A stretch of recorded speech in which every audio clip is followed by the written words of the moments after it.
this journey with an open mindset and an open heart, ready to take on any challenge.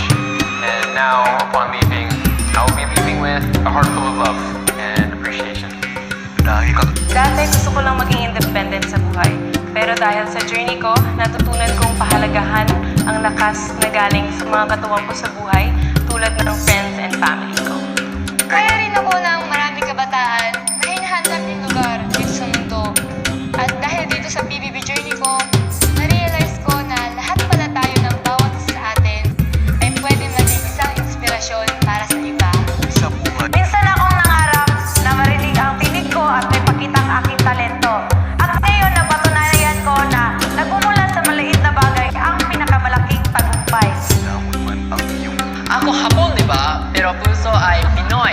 And because of my experience, I found family here because I learned home is where their heart is.